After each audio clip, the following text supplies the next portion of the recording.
Black Grandma sheltered bikers from blizzard they swore to guard her forever. The whipping wind tore at the side of Maybelle Jackson's small house, the blizzard's howl drowning out the sound of her old grandfather clock. At 73, she'd weathered many storms in her life, both literal and figurative, but this one felt different, more threatening, more final. Through the frost-edged window, she could barely make out the shape of her front yard, now a canvas of pristine white, interrupted only by the dark silhouettes approaching her porch. Headlights cut through the snow, illuminating 5 motorcycles struggling against the growing drifts. The riders, bulky in their leather, fought against the wind as they pushed their bikes toward the only house with lights on for miles around. Maybelle's arthritic fingers tightened around the handle of her father's shotgun, a weapon she'd never once fired in anger, but kept loaded all the same. "Lord have mercy," she whispered, her breath fogging the window. The decision before her was clear yet impossible. Open her door to strangers, rough-looking men covered in tattoos and patches, or leave them to certain death in the worst storm Coldridge County had seen in 50 years. As the first heavy knock thundered against her door, Maybelle faced the question that would change everything. What is the true measure of safety? What is the true cost of trust? And who, in the end, truly deserves shelter from the storm? The pounding on the door grew more insistent. Maybelle steadied herself against her walker, the shotgun now tucked awkwardly under one arm. Despite her fear, something deeper, something her grandmother had taught her about human dignity, wouldn't allow her to ignore the sound. "Who's there?" she called, her voice stronger than she felt. "Ma'am, please," came a deep, strained voice from the other side. "We're caught in this storm, our bikes can't make it through, we just need shelter until it passes." Maybelle peered through the peephole. 5 men stood huddled on her porch, their massive frames hunched against the cutting wind. Their faces were partly obscured by snow-crusted beards and bandanas, but their eyes, visible in the porch light, looked desperate rather than dangerous. "Y'all armed?" she asked firmly, keeping her tone even. There was a pause. "Yes, ma'am," the same voice answered honestly, "but we'll surrender anything you want. We're just trying not to die tonight." Something in the man's directness resonated with Maybelle. In her 73 years in Coldridge, a town that had never quite embraced her family, honesty had become her most trusted currency. "I've got a shotgun," she replied, "and I know how to use it." "Yes, ma'am," the man said, no challenge in his voice. "That's your right." Maybelle closed her eyes for just a moment, remembering her late husband Thomas's words. "Fear makes strangers of people who would be friends." With a steadying breath, she unlocked the door. 5 pairs of eyes stared back at her, a black grandmother in a faded housecoat, supporting herself on a walker with one hand and holding a shotgun with the other. For a long moment, nobody moved. Then the lead man slowly removed his gloves and extended his bare hand. "Name's Ray Mercer, ma'am. These are my brothers, not by blood, but by bond. We're with the Steel Horizon MC. We got caught scouting a new route when this storm hit. GPS is dead, phones have no signal, and we're miles from anywhere else." Maybelle didn't take his hand, but nodded toward the inside of her house. "Weapons on the table by the door, boots off on the mat. And understand this is my house, my rules, clear?" Ray nodded, turning to his companions. "You heard the lady." One by one they entered, placing knives and handguns on the oak-side table. The last man, younger than the others, hesitated at the threshold, his eyes fixed on the family photos lining Maybelle's wall. "You got a problem, young man?" Maybelle asked sharply. He shook his head. "No, ma'am, just thank you. Not everyone would open their door to us, especially not." He trailed off. "Especially not an old black woman to a group of white bikers," Maybelle finished for him. "Well, the storm doesn't much care about what we look like, does it? And neither does death. Now get in here before you let all my heat out." As they filed into her warm living room, no one could have predicted how this night would bind their fates together, how this simple act of reluctant mercy would spark a chain of events that would test the limits of loyalty, challenge deep-seated prejudices, and ultimately reveal that family can be found in the most unexpected places.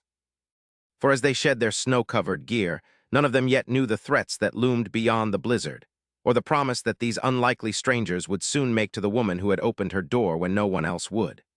The 5 men sat awkwardly in Maybelle's living room, their massive frames making her floral furniture look almost comically small. The youngest, whom the others called Kid, fidgeted with the zipper of his leather vest, revealing glimpses of the Steel Horizon patch underneath. The others, Ray, Duke, Hammer, and Preacher, maintained a respectful silence as their host shuffled around the kitchen. "Been a long time since I've had this many mouths to feed," Maybelle called over her shoulder as she stirred a pot of soup she'd thankfully made the day before. "Hope y'all aren't picky eaters." Ray, clearly the leader, spoke for the group. Ma'am, we're grateful for anything. Most people see our patches and close their curtains, let alone their doors. Maybelle gave a small huff. Well, I've had plenty of curtains closed on me too, young man. Been happening since I moved to this town in '69 with my Thomas. Some folks here still haven't gotten used to having a black family on this road. The man they called Preacher, older than the others with a salt and pepper beard and hands covered in faded tattoos, nodded slowly. Ignorance comes in many forms, Mrs. I'm sorry, we didn't catch your full name. Jackson, Maybelle Jackson. Widow of Thomas Jackson, mother to David Jackson who lives in Atlanta, grandmother to Zoe who's at Howard University. She recited this with obvious pride, ladling soup into mismatched bowls. And y'all, you got more than road names, I expect? Over the next hour, as the blizzard intensified outside, Maybelle learned about her unexpected guests. Ray Mercer, 45, had founded their chapter of Steel Horizon after 3 tours in Afghanistan. Duke, 52, had been a mechanic all his life, joining the club after his wife died of cancer 8 years ago. Hammer, real name Henry Mitchell, was 38 and had spent time in prison before Ray helped him turn his life around. Preacher, 59, had once been an actual minister before losing his faith after his son's death from an overdose. And then there was Kid Jamie Foster, just 26, who had escaped an abusive home and found family in the club. He spoke less than the others, his eyes often darting to the windows as if expecting something to come crashing through. You seem nervous, son, Maybelle observed, passing him a second helping of soup. Kid startled slightly. No, ma'am, just not used to being still for this long. Usually we're always moving. Running to something or away from something? Maybelle asked, her directness cutting through the pretense. A moment of tense silence followed before Ray answered. Bit of both, maybe. Our club's been trying to change its reputation. We do charity runs now, veteran support, addict outreach, but not everyone believes people can change. Maybelle studied him with eyes that had seen nearly 3/4 of a century of human nature. Change is like turning a big ship. Takes time for everyone to notice the new direction you're heading. She glanced at the frost-covered windows. Storm's not letting up. Y'all should settle in. Got some blankets in the chest there. Bathrooms down the hall. It's not much, but it's warm. As the men arranged their makeshift beds in the living room, Maybelle carefully made her way to her bedroom, the shotgun still by her side. Despite the relative calm of their interaction, decades of caution weren't easily set aside. Just before closing her door, she heard Preacher's low voice. We owe her, brothers, remember that. Later that night, as the house creaked under the blizzard's assault, Maybelle lay awake, listening to the occasional murmurs from her living room. On her nightstand sat a framed photo of Thomas in his postal worker's uniform, his smile as warm in memory as it had been in life. What do you think, Thomas? She whispered to the photograph. Have I lost my mind letting them in, or would you have done the same? The photograph offered no answer, but as Maybelle drifted toward sleep, she felt an inexplicable certainty that somehow Thomas would have approved. What she couldn't have known was that outside, buried beneath the rapidly accumulating snow, Kid's phone had briefly connected to a tower, delivering a message that would bring a different kind of storm to her doorstep once the snow cleared. Morning came with deceptive tranquility. The blizzard had passed, leaving behind a blinding white landscape and a profound silence. Maybelle woke to the smell of coffee and the low rumble of men's voices from her kitchen. For a disoriented moment, she reached for Thomas before reality settled back in her husband 6 years gone and 5 strange men in her home. She slipped on her robe and reached for her walker, noticing immediately that the shotgun was no longer where she'd left it. Her heart quickened as she made her way to the kitchen, prepared for confrontation. Instead, she found Ray at her stove flipping pancakes, Preacher setting her good dishes on the table, and the shotgun carefully propped in the corner, visible but untouched. Hope you don't mind, Mrs. Jackson, Ray said, noticing her expression. Figured we'd earn our keep, coffee's fresh. Made it strong like my mama taught me, Preacher added, pulling out a chair for her. Maybelle eyed them cautiously before settling into the offered seat. You boys certainly make yourselves at home. Duke and Hammer are trying to clear your walkway, Ray explained, sliding a perfect golden pancake onto a plate. Kids checking our bikes, seeing what's still working. Through the kitchen window, Maybelle could see 2 of the men shoveling her driveway with the care of longtime neighbors rather than overnight guests. The scene was so incongruous that she almost laughed. Roads are still impassable, Preacher said, placing a steaming mug of coffee before her. County's saying maybe tomorrow before the plows get out this way. So I'm stuck with y'all another day, Maybelle stated, taking a sip of the coffee, which was, she had to admit, brewed exactly how she liked it. Ray met her eyes directly. If that's still all right with you, Mrs. Jackson, we can try to make it out on foot if it's an imposition. Maybelle considered the offer. These men, strangers with rough exteriors, had shown her nothing but respect. They'd cooked breakfast, were clearing her snow, and had left her shotgun within her reach. Whatever preconceptions she might have harbored seemed increasingly unfounded. "Guess you can stay," she finally said, "but I'll need to make a call to check on some neighbors once the lines are working. Older couple down the road might need checking on too." "Consider it done," Ray said without hesitation. "We've got the manpower and the obligation." It was only after breakfast, as Kid came stamping snow from his boots at the back door, that the first hint of tension returned. His face was pale beneath his beard, his eyes darting nervously. "What's wrong, son?" Maybelle asked, recognizing the look of someone carrying a burden. Kid glanced at Ray, who nodded slightly. "Mrs. Jackson," Kid began hesitantly, "is there anyone nearby named Sawyer, Ellis Sawyer?" The name sent an unexpected chill through Maybelle's body.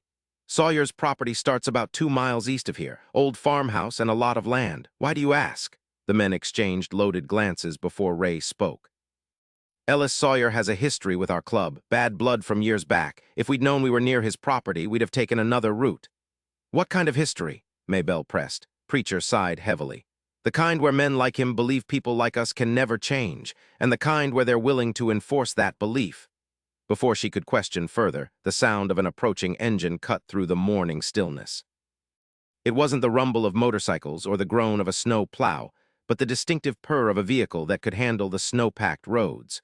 Through the window, they watched as a black SUV with oversized tires carefully navigated the freshly cleared driveway, coming to a stop behind the partially buried motorcycles. "Mrs. Jackson," Ray said quietly, the casual demeanor of breakfast entirely gone. "I think you should know that Ellis Sawyer is not just a man with a grudge. He's the president of the Aryan Steel Brotherhood, and if that's him or his people pulling up to your house right now, letting us in last night might have just become the most dangerous thing you've ever done." The warm kitchen suddenly felt cold as the implications settled over Maybelle.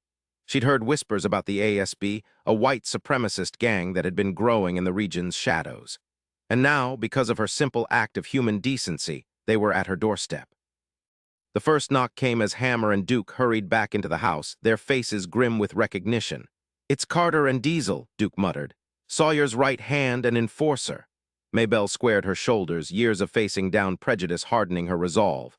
"This is my house," she said firmly, "and I decide who stays and who goes." Ray placed a gentle hand on her arm.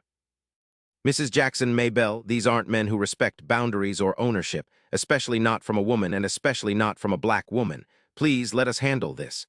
"Absolutely not," Maybelle replied, reaching for her shotgun. "I've been handling men like that my entire life." The second knock was more insistent, less a request than a demand. Maybelle moved toward the door with surprising quickness for a woman of her age, the shotgun now firmly in her grasp. Ray and his brothers positioned themselves strategically around the living room, their bodies tense with readiness. "Mrs. Jackson," came a falsely pleasant voice from outside. "Name's Carter Williams, just hoping to have a word with you about your guests." Maybelle opened the door just wide enough to reveal herself and the barrel of her shotgun. On her porch stood 2 men, one tall and lean with a shaved head, the other built like a refrigerator with tattoos crawling up his neck. Both wore heavy winter coats unzipped enough to reveal patches similar to, yet distinctly different from, those worn by Ray's crew. "Mr. Williams," Maybelle acknowledged coolly. "This is private property. What business brings you here after a blizzard?" Carter's smile didn't reach his eyes. "Community concern, ma'am. We noticed some motorcycles belonging to some troublemakers. Wanted to make sure you weren't being imposed upon." His gaze slid past her to where Ray stood visible in the living room. "I see they've made themselves comfortable. They're my guests," Maybelle stated firmly. "Invited and welcome." The larger man, presumably Diesel, gave a derisive snort. "You sure about that, Grandma? You know what kind of men you're harboring." "I know they cleared my driveway and cooked me breakfast," Maybelle replied evenly. "Which is more than I can say for most in these parts. Now, unless you've come to check my pipes or bring me groceries, I suggest you get on back to wherever you came from." Carter's false pleasantness slipped for just a moment, revealing something cold and dangerous beneath. "Mrs. Jackson, I don't think you understand the situation. These men," he jerked his chin toward Ray and the others, "aren't what they seem. They've caused tremendous harm to our community, to our way of life." "And what way is that exactly?" Maybelle challenged, her grip on the shotgun unwavering. The question hung in the air, its implication clear. Carter's jaw tightened briefly before his smile returned, now brittle and forced. "We're just looking out for the welfare of our elderly neighbors," he said, "especially those living alone, vulnerable to exploitation." Ray moved forward then, positioning himself beside Maybelle. "She's not alone, Carter, and she's not interested in whatever you're selling. Why don't you take Diesel and crawl back to Sawyer? Tell him we'll be out of his territory once the road's clear." Carter's eyes hardened. "Mercer. Still playing the hero, still pretending you and your little multicultural experiment of a club stand for anything but weakness." His gaze shifted pointedly to Kid, whose mixed heritage was more apparent in daylight. "Sawyer hasn't forgotten what your club did. We prevented a hate crime," Preacher spoke up from behind them. "And we'd do it again." "You interfered in matters that didn't concern you," Carter countered. "Cost good men their freedom, cost Sawyer his brother." Maybelle had heard enough. "I don't know what grievances y'all have, and frankly, I don't care. This is my property, these men are my guests, and you are trespassing. So unless you want to explain to Sheriff Michaels why you're threatening a senior citizen, I suggest you leave. Now." For a tense moment, it seemed Carter might escalate the situation further. Diesel's hand drifted toward his jacket, but Carter stopped him with a slight gesture. "Of course, Mrs. Jackson will respect your wishes, for now." His cold eyes shifted to Ray. "But Sawyer will want to know you're here, and once the road's clear, well, your little sanctuary won't last long." With that thinly veiled threat hanging in the air, the two men retreated to their SUV. As they drove away, Maybelle finally allowed her shoulders to sag, the weight of the shotgun suddenly heavy in her arthritic hands. Ray gently took the weapon from her. "You handled that like a veteran, Mrs. Jackson." "I've been standing my ground a long time, Mr. Mercer." She turned to face all five men, her expression grave. "Now you better tell me exactly what kind of trouble I've invited into my home. What did you do to earn the hatred of men like that? And don't sugarcoat it for an old woman. I want the whole truth." The men exchanged looks before Ray nodded to Preacher, who seemed to carry the weight of their history in the lines of his weathered face. "It started 3 years ago," Preacher began, helping Maybelle to her favorite chair. "Our club was changing, trying to leave behind the outlaw reputation. We were at a rally in Murphy County when we witnessed members of the ASB Aryan Steel Brotherhood attacking a Hispanic family whose car had broken down." Duke picked up the thread. "They were bad, Mrs. Jackson, real bad. The family had kids, and what Sawyer's brother and his boys were planning to do." He trailed off, unwilling to voice the horrors they'd interrupted. "We intervened," Ray continued. "It got violent. Sawyer's brother pulled a gun, and in the struggle he was shot with his own weapon.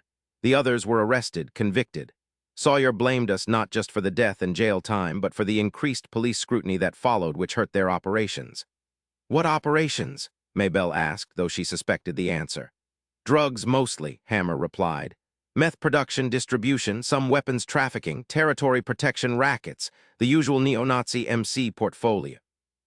His bluntness earned him a sharp look from Ray, but Maybelle appreciated the honesty. "And you boys," she pressed, "you telling me your hands are clean?" A heavy silence fell before Ray answered.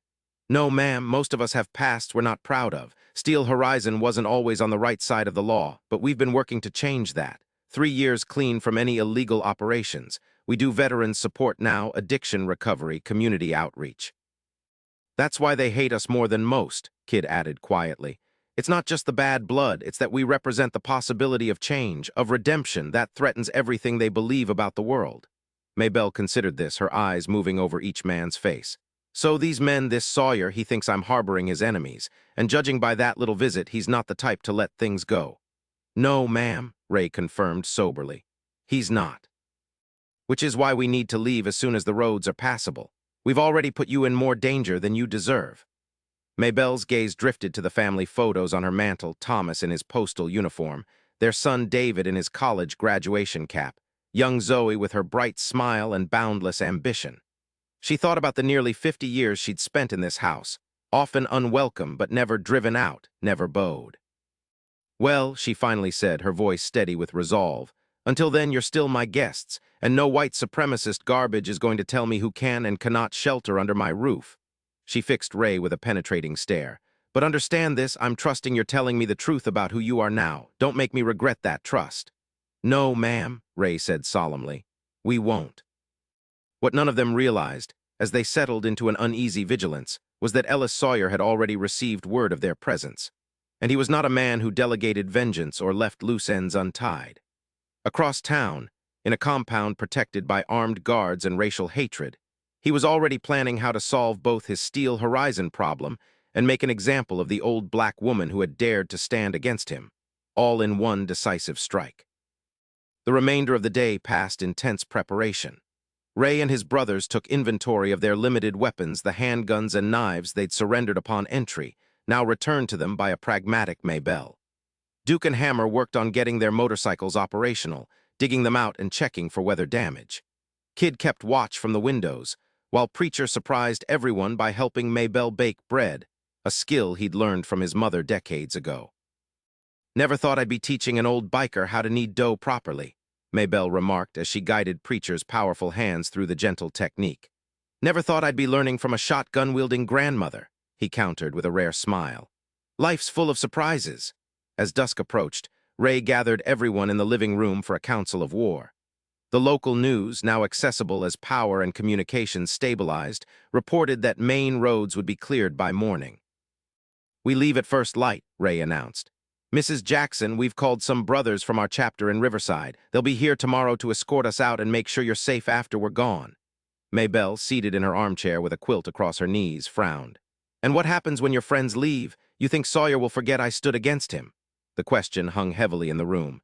It was Kid who finally spoke up, his voice uncharacteristically firm. "We can't just leave her," he said, looking at Ray. "Not with those Nazi bastards knowing she helped us. You know what they'll do." Ray ran a hand through his beard. "Kid's right. Mrs. Jackson, is there somewhere you could stay for a while? Family you could visit?" Maybelle's spine straightened, her chin lifting with the dignity of a woman who had never run from a fight. "This is my home, young man. My Thomas and I built our life here, raised our son here, buried my husband nearby. I'm not being driven out by hate, not 50 years ago when we first moved in, and not now." "Then we need a more permanent solution," Preacher said thoughtfully. "If we leave and Sawyer retaliates, that's on our conscience, on my conscience." Hammer, who had been unusually quiet, cleared his throat. What if some of us stayed, not all, but enough to send a message that she's protected?" "I can protect myself," Maybelle interjected firmly. "With respect, Mrs. Jackson," Duke said gently, "not against a dozen armed ASB members. Sawyer doesn't fight fair, and he doesn't leave witnesses." A somber silence fell over the room as the reality of their situation sank in. Maybelle looked at each of the men strangers just 24 hours ago, now bound to her by circumstance and an unlikely alliance. "If I understand correctly," she said slowly, "these men hate you because you stopped them from harming innocents. Because you stand for the possibility of change." Her gaze settled on Ray. "Seems to me running doesn't solve the problem, it just postpones it and leaves me holding the bag." Ray's expression was troubled.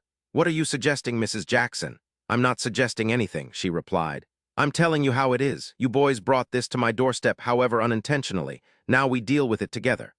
Before Ray could respond, Kid, who had been watching out the front window, suddenly tensed. "Vehicle coming, not police or emergency." Ray was on his feet instantly, moving to the window. "Black SUV, different from this morning." "How many?" Hammer asked, already reaching for his weapon. "Just one that I can see," Ray replied, his eyes narrowing. "But it could be a scout." Maybelle rose with surprising agility, reaching for her shotgun. "Well, let's not keep them waiting." This time there was no knock. The SUV simply parked at the end of the cleared driveway, and a single figure emerged, tall, broad-shouldered, with a bearing that commanded attention even from a distance. "That's him," Preacher said grimly. "That's Ellis Sawyer." Maybelle peered through the window at the man now walking calmly toward her house. Unlike his underlings, there was nothing immediately threatening in his appearance. He wore a heavy winter coat over what appeared to be a suit. His hair was short but not shaved, his face clean-shaven and unexpectedly handsome in a harsh way. He might have passed for a business executive or politician rather than the leader of a violent hate group. "Just him?" she asked, surprised. "Don't be fooled," Ray warned. "Sawyer never travels alone. His people are out there, just out of sight." As if to confirm Ray's words, movement at the tree line revealed at least 3 more figures, partially concealed but clearly armed and watchful. Sawyer stopped at the base of the porch steps, making no move to approach further. He simply stood, hands visible at his sides, and waited a power move that demanded others come to him. "He wants us to open the door," Ray explained, "to acknowledge him as someone worth talking to." "Well, he can want all day long," Maybelle said firmly. "This is my house. He can knock like a civilized person or leave." Minutes passed in this strange standoff. Finally, with an almost imperceptible smile, Sawyer climbed the steps and rapped lightly on the door, not the aggressive pounding of his underlings, but the confident knock of a man accustomed to being received. Ray positioned himself beside Maybelle, the others flanking them in a protective formation. "Let me handle this," he said quietly. "It's my door, Mr. Mercer," Maybelle reminded him, but allowed him to open it while she stood slightly behind, shotgun ready. The door swung open to reveal Ellis Sawyer up close, perhaps 50, with cold blue eyes that assessed everything in an instant. His gaze passed over Ray without acknowledgement, settling instead on Maybelle. "Mrs. Jackson, I presume," he said, his voice cultured and controlled.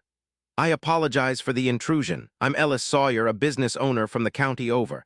I understand you've been sheltering some individuals during the storm."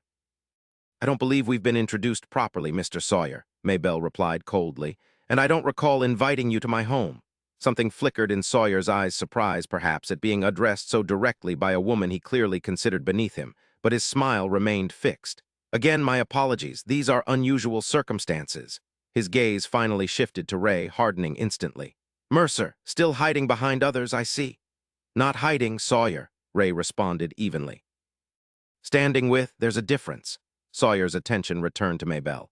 "Mrs. Jackson, I feel obligated to inform you about the men you've taken in. They're dangerous criminals with save your breath," Maybelle interrupted. "I know exactly who they are, just like I know exactly who you are, Mr. Sawyer, or should I say what you are." The calculated pleasantness in Sawyer's expression slipped, revealing a glimpse of the true man beneath. "I see they've poisoned your mind against me already. Unfortunate. I came here offering you a way out of a situation not of your making." "The only situation not of my making is having to look at your face on my porch," Maybelle replied. "Now state your business or leave."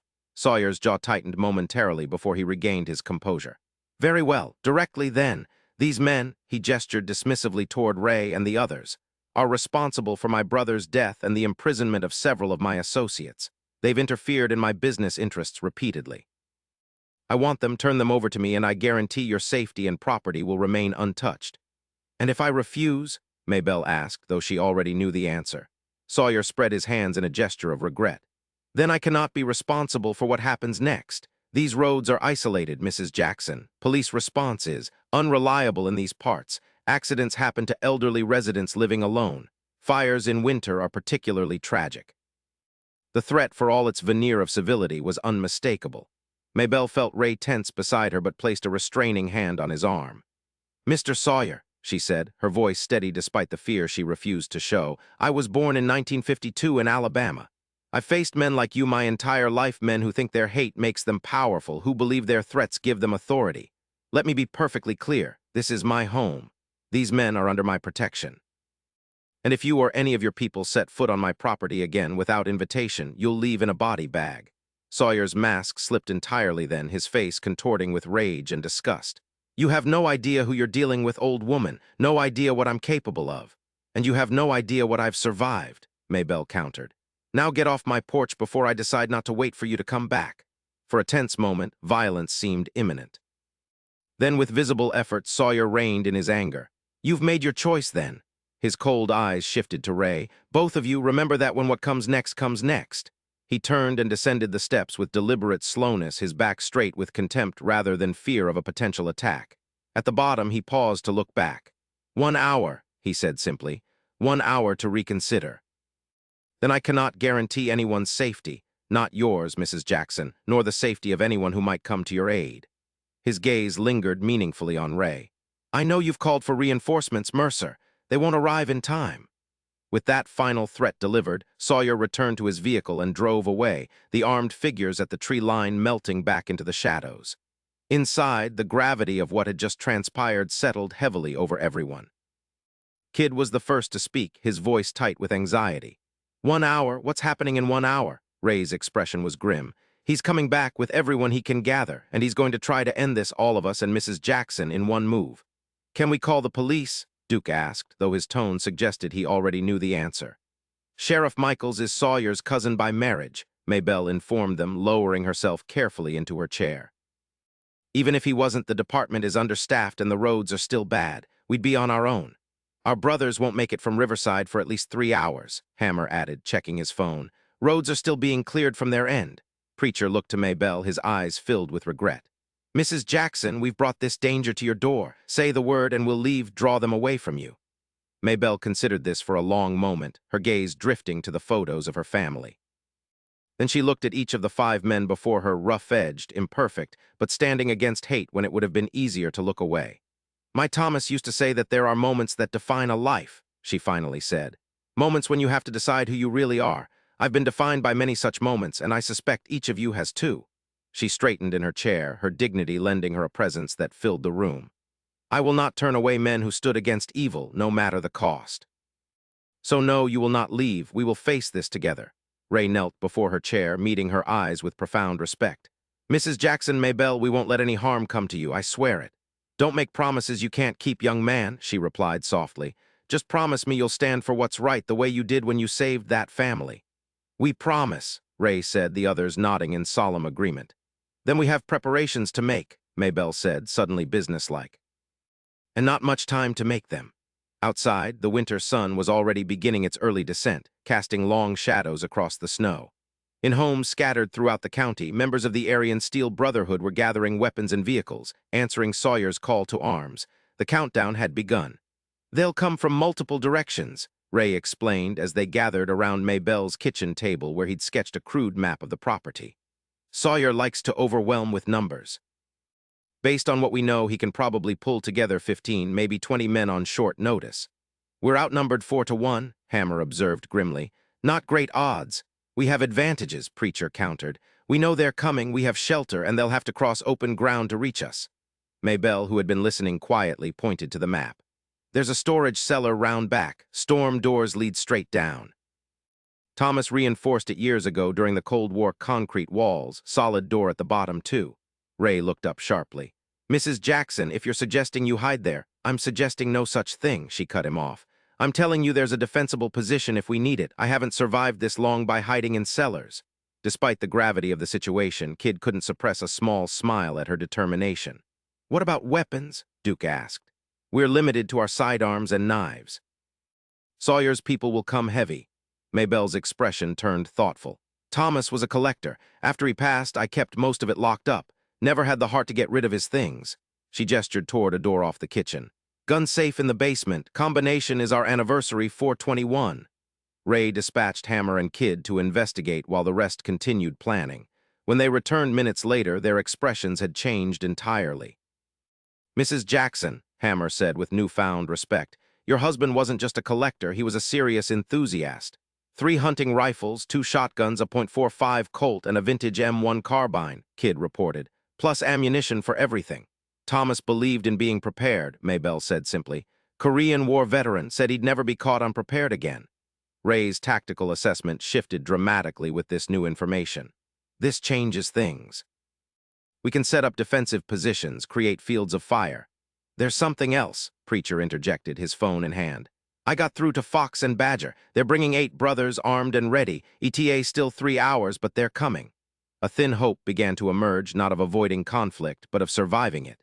For the next 40 minutes, they transformed Maybelle's home into a fortress. Furniture was repositioned to create cover.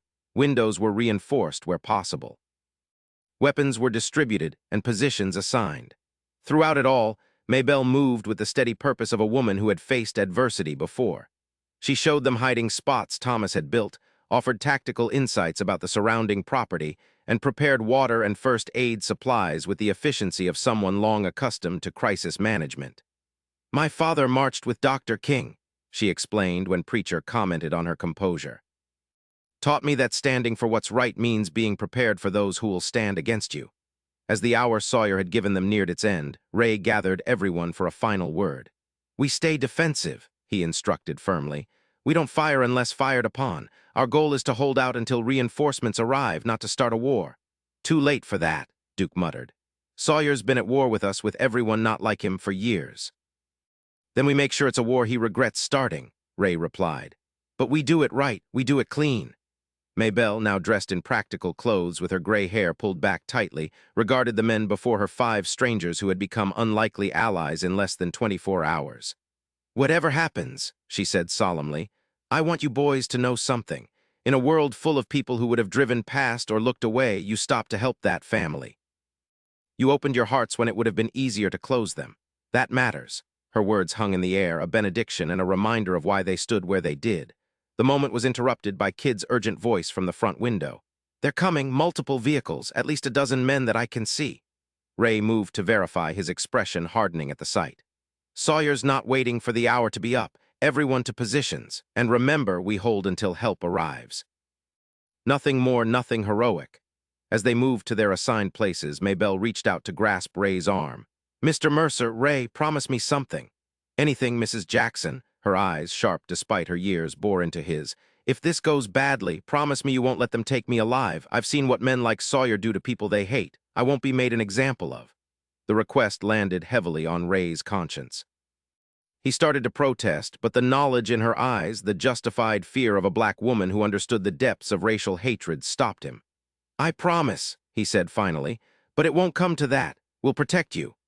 Maybelle nodded once, satisfied, then moved to her position near the kitchen where she could cover the back entrance.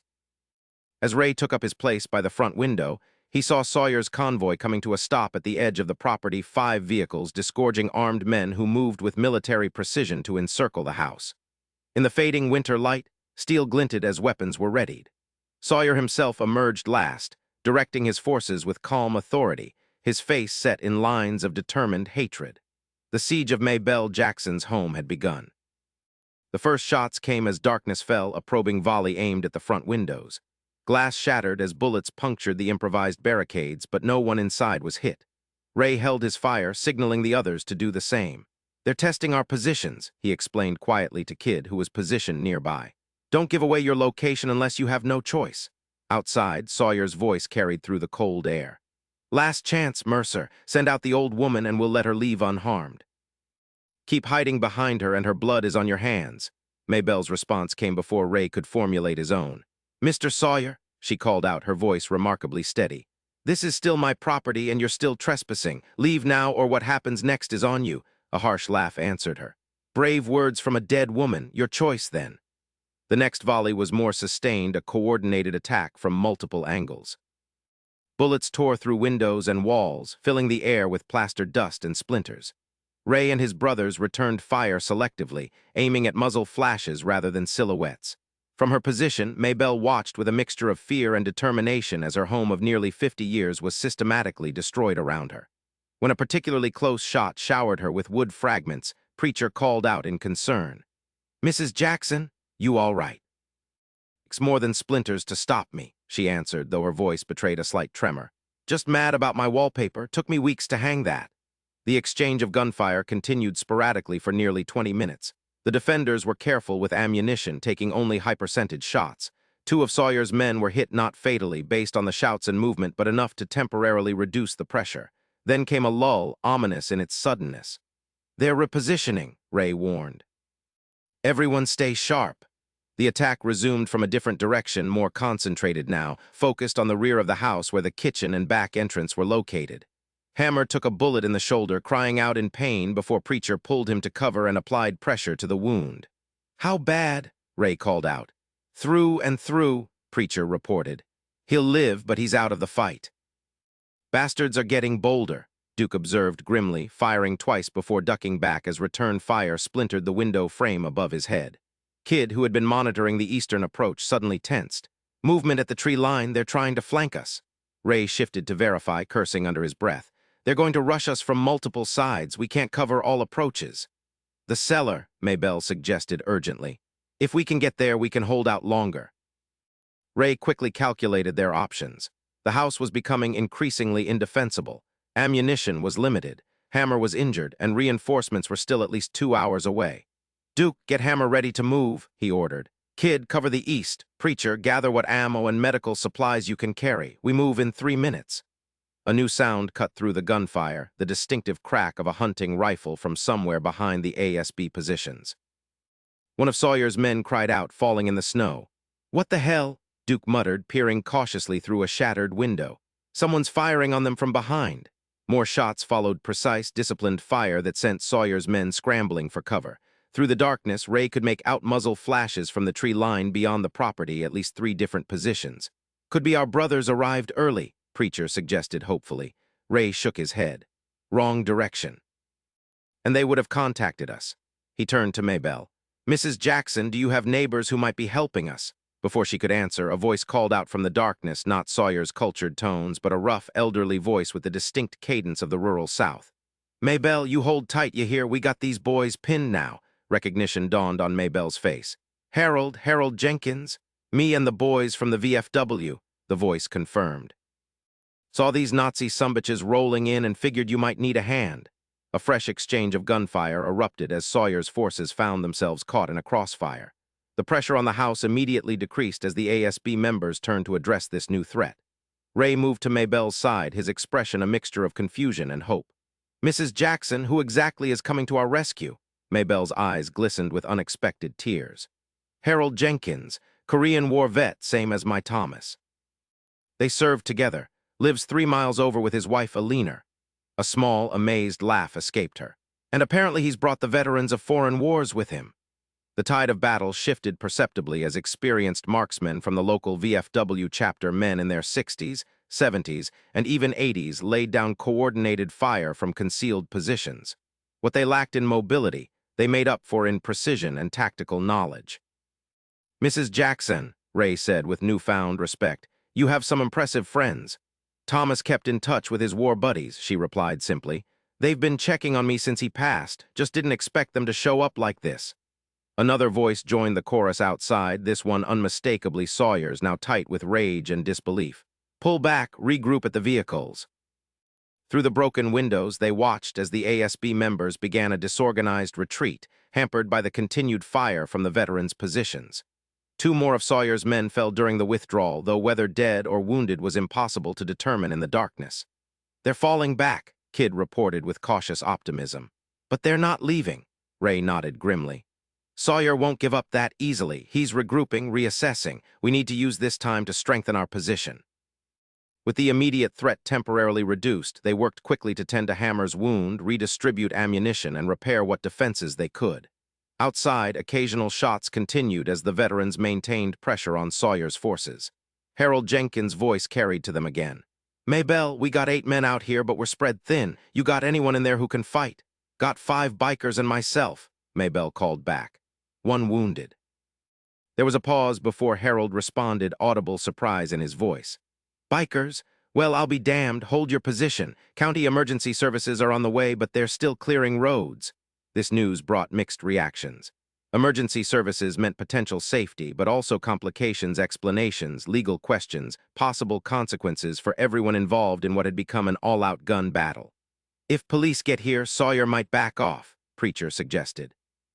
"He might decide he has nothing to lose," Ray countered. "A cornered Sawyer is the most dangerous kind." As if summoned by the observation, Sawyer's voice cut through the sporadic gunfire, closer now than before. "Mercer, I know you can hear me." Ray moved cautiously to the window, staying clear of direct exposure. "What do you want, Sawyer? This has gone far enough. You've brought old men into a fight that wasn't theirs, more blood you're responsible for." "You started this," Ray called back. "You and your hate."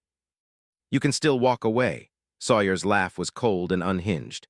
"Walk away after this? No, Mercer, there's only one way this ends now."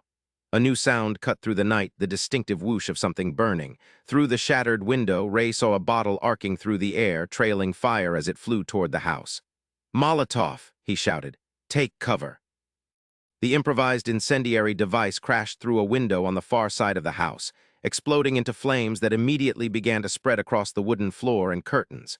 Maybelle watched in horror as fire engulfed the home she had shared with Thomas for decades, the place where they had raised their son, the repository of a lifetime of memories. For a moment, she seemed frozen by the sight. "Mrs. Jackson," Ray urged, grasping her arm gently but firmly. "We need to move. Now." The crackling of flames and renewed gunfire snapped her back to the present danger. With grim resolve, she nodded. "The cellar, through the kitchen and out the back. It's our only chance now." As they prepared to make their move, a series of explosions rocked the night, not from the house, but from the direction of Sawyer's position. Confused shouts and screams followed, along with the unmistakable rumble of motorcycle engines. Kidd's face lit up with recognition. "That's our brothers. They made it." Ray moved to the least damaged window, peering out at the chaos now enveloping Sawyer's forces. In the glow of the burning house and the headlights cutting through the darkness, he could make out the distinctive shapes of motorcycles, at least a dozen circling Sawyer's position, their riders firing as they moved. "Fox came through," he said with relief. "But we still need to get out of this house before it comes down around us." With Hammer supported between Duke and Preacher, they made their way through the increasingly smoke-filled house toward the kitchen and back door. Maybelle led them, moving with surprising quickness despite her age and the walker she had abandoned for mobility's sake. Outside, the battle had become a chaotic three-way engagement. Sawyer's dwindling forces caught between the VFW veterans and the newly arrived Steel Horizon reinforcements. The odds had shifted dramatically, but the danger was far from over. As they reached the back door, Ray paused to check their exit route. The cellar doors were visible about 20 yards away, across open ground now illuminated by the burning house. "We'll be exposed," he warned. "I'll go first, draw fire if there's any. The rest of you make straight for the cellar." "Not a chance," Maybelle objected. "This is my home. I'll lead the way." Before Ray could protest, the back door burst open, revealing Ellis Sawyer himself, his face contorted with hatred, a gun in one hand and a knife in the other. Behind him, 2 more ASB members blocked the exit. "Going somewhere?" Sawyer snarled, his cultured facade entirely gone. "No one leaves, not until this is finished." Ray immediately stepped in front of Maybelle, his weapon raised. "It's over, Sawyer. Your men are scattered. Police are on the way." "It's never over," Sawyer spat, his eyes wild in the flickering firelight. "Not until every one of you race traitors is dead, starting with the old woman who sheltered you." What happened next unfolded in heartbeats. Sawyer lunged forward, his gun aimed at Maybelle. Ray fired, striking Sawyer in the shoulder but not stopping his advance. Kid and Duke engaged the other 2 ASB members, the confined space of the kitchen erupting in gunfire. Preacher shoved Hammer behind the cover of the refrigerator, then moved to help Ray. In the chaos, Maybelle was knocked to the floor, her fragile body impacting hard against the linoleum. Despite his wound, Sawyer kept coming, driven by hatred and the knowledge that his power was slipping away. He raised his knife, lunging toward Maybelle's fallen form. Ray intercepted the attack, grappling with Sawyer in a desperate struggle. The knife flashed in the firelight, finding flesh, whose it was impossible to tell in the frantic movement. Blood spattered across the kitchen floor as the 2 men fought, crashing into cabinets and counters. Outside, voices shouted, Steel Horizon members trying to reach the house, veterans calling out to Maybelle. Inside, the fire spread inexorably closer to the kitchen, smoke filling the air and making every breath a struggle. Then, through the chaos, came the distinctive sound of a shotgun being racked. Maybelle Jackson, bloodied but unbowed, had regained her feet. Her husband's shotgun was braced against her hip, aimed directly at the struggling figures of Ray and Sawyer. "Enough!" she commanded, her voice cutting through the din. Sawyer, sensing a new threat, twisted to face her, using Ray as a partial shield. "You don't have the guts, old woman," he sneered. "You'll hit your friend." Maybelle's hands were perfectly steady, her eyes clear despite the smoke. "Mr. Sawyer, I've been shooting since before you were born. And I never miss what I aim at." For just a moment, doubt flickered across Sawyer's face. It was enough. Ray used the distraction to break Sawyer's grip, shoving him away and dropping to the floor in a single motion. Maybelle fired.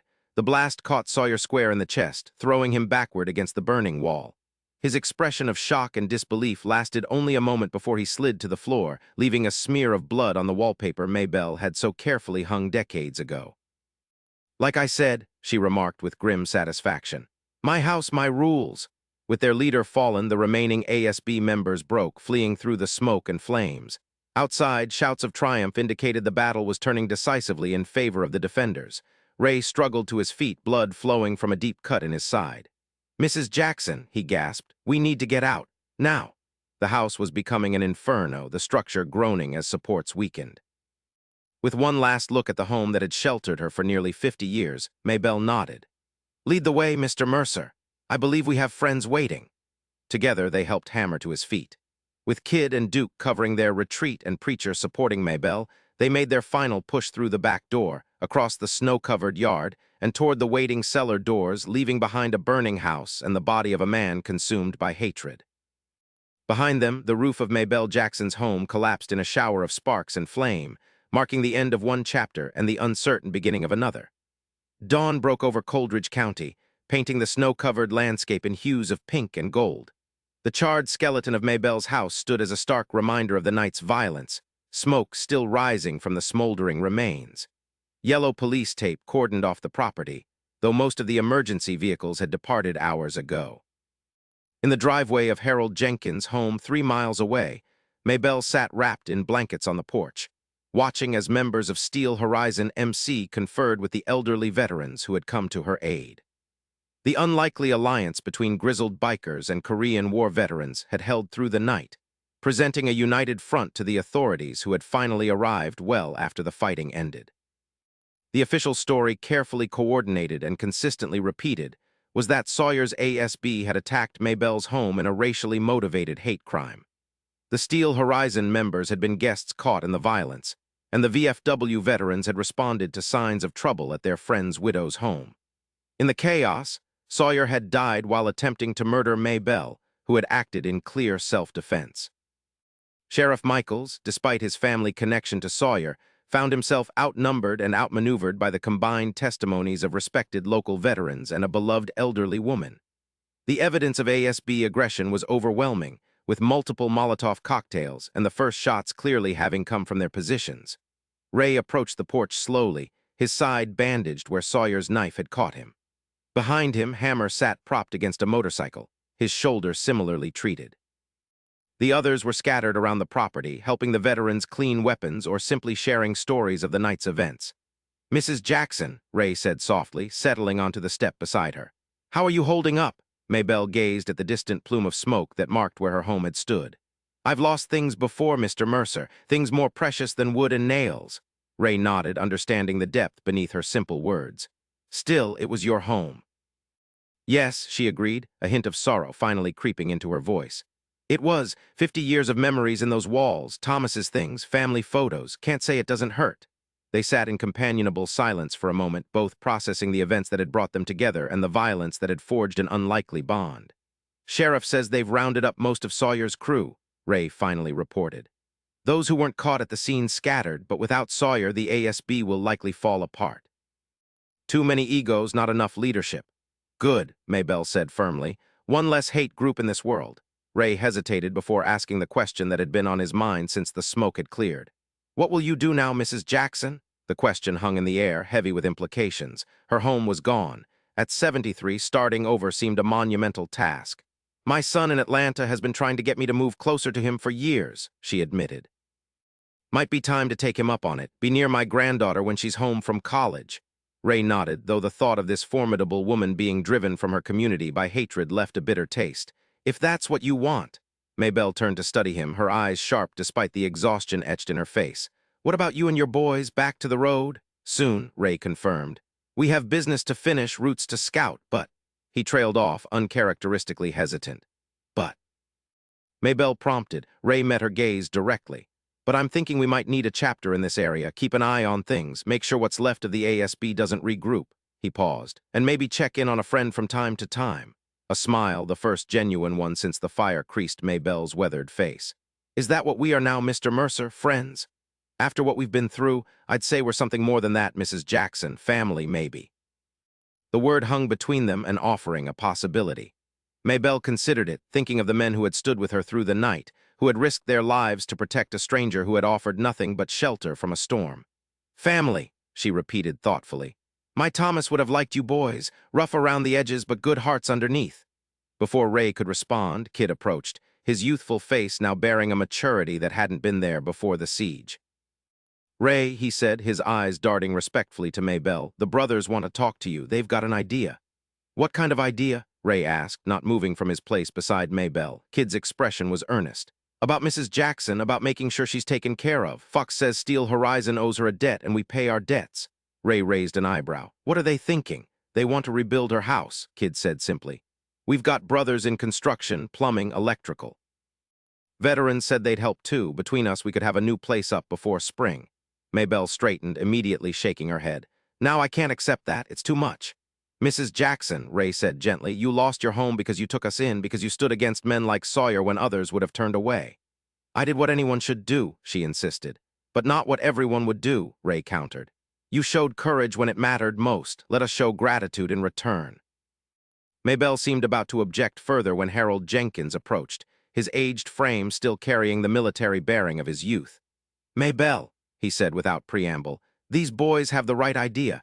Thomas would have been the first to volunteer if it was someone else's home. Let people help, that's what community means." The mention of her late husband's name seemed to reach her in a way other arguments couldn't. Maybelle's resistance softened, her shoulders relaxing slightly. "I suppose Thomas would have a few choice words for me if I turned down help out of pride," she conceded. "Then it's settled," Ray declared, standing despite the pain in his side. "Steel Horizon and the Coldridge VFW are going to rebuild Maybelle Jackson's home, better than before." Kid grinned broadly. "And I bet we can get some of your things back, too. Photos, keepsakes. Fire didn't get everything." For the first time since watching her home burn, Maybelle felt something like hope stir within her. The loss still ached, but the promise of renewal of community forged in adversity offered a path forward. "One condition," she said firmly, fixing Ray with a stern gaze. "You boys visit regularly. I want to know you're staying on the right path." Ray laughed, surprised by the maternal authority she so easily wielded over men half her age. "Yes, ma'am, you'll be seeing plenty of Steel Horizon around here." "Good," Maybelle nodded decisively. "And Mr. Mercer?" "Yes, Mrs. Jackson." Her expression softened, vulnerability briefly visible beneath her strength. "Thank you for standing with me, for showing me that family can be found in the most unexpected places." Ray knelt beside her chair, taking her weathered hand in his. "No, Mrs. Jackson, thank you for sheltering us when the storm came, both the one outside and the one that followed." Around them, bikers and veterans continued their unlikely fellowship, united by a night of violence but bound now by something stronger, a shared purpose, a community redefining itself through acts of courage and kindness. And as the sun rose higher over Coldridge County, illuminating the unlikely gathering at Harold Jenkins' home, the promise made by a group of bikers to an elderly woman who had saved their lives began to take shape. A pledge of protection, of renewal, and a family found amid the wreckage of hatred. In the months that followed, as winter gave way to spring and a new home rose on the foundation of the old, that promise would be tested and strengthened. The road ahead would not be easy, but it would be traveled together, a journey begun in a blizzard and forged in fire, leading to a future none of them could have imagined before that fateful night when a black grandmother opened her door to strangers and changed everything. If you found yourself moved by Maybelle and Ray's story of unexpected connection and standing against hate, please consider subscribing to At Preciphistories. We create meaningful narratives that explore the complexities of human nature and celebrate the courage to do what's right, even when it's difficult. As the months passed, Maybelle's new home took shape larger than the original, with wider hallways to accommodate her walker and special touches contributed by each member of Steel Horizon MC. The veterans of Coldridge VFW became regular fixtures at the construction site, their decades of experience complementing the raw strength of the younger bikers. Word of what had happened spread through surrounding counties. What began as a simple rebuilding project evolved into something more profound, a statement against the hatred that had consumed Ellis Sawyer and his followers. People who had never associated with bikers or paid much attention to the struggles of minorities in their community found themselves delivering meals to the construction site or offering materials and assistance. Ray kept his promise, establishing a permanent Steel Horizon presence in the area. Under his leadership, the club continued its evolution from its outlaw past, focusing increasingly on community service and veteran support. Kid, transformed by the night at Maybelle's, became the club's most enthusiastic participant in these efforts. When Maybelle's granddaughter Zoe came home from Howard University for spring break, she found not just a construction site but a gathering place, a symbol of resistance against hatred, and a testament to the power of unlikely alliances.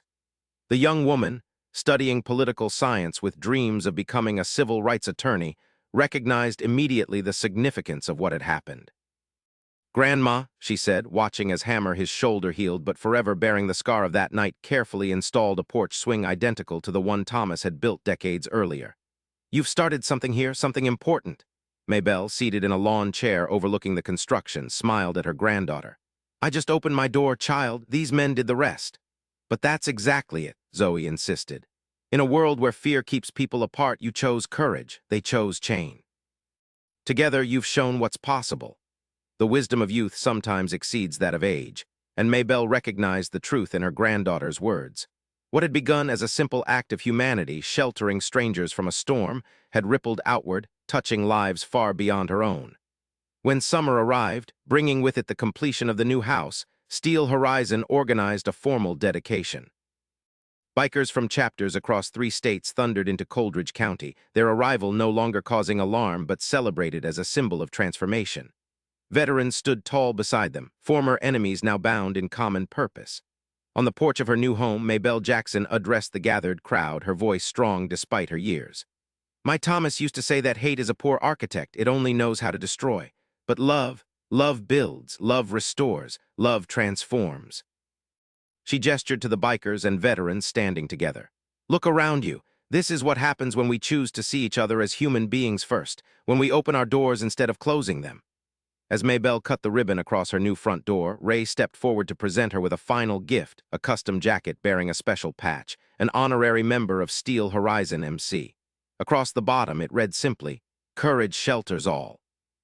Tears glistened in Maybelle's eyes as she accepted the jacket, understanding the depth of respect it represented.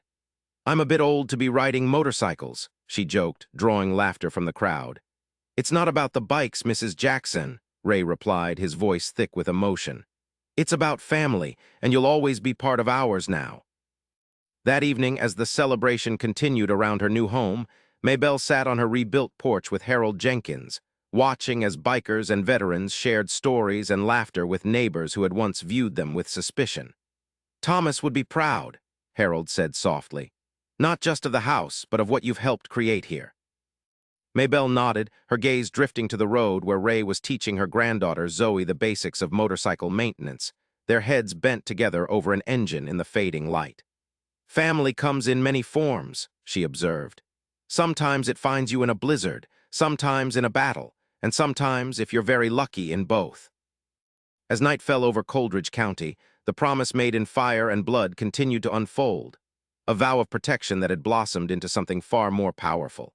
A community reborn, a hatred defeated, and a family forged from the most unlikely of beginnings. For in opening her door to strangers that snowy night, Maybelle Jackson had not simply found protectors. She had created a legacy of courage that would outlast her years and inspire generations to come. What unexpected connections have changed your life? Have you ever found family in surprising places? Share your thoughts in the comments. And if you've been moved by this story, please subscribe to At Pacifist Stories for more narratives that explore the depth of human connection and the courage to stand against hatred. Remember, sometimes the most powerful act of resistance is simply opening your door when others would keep it closed.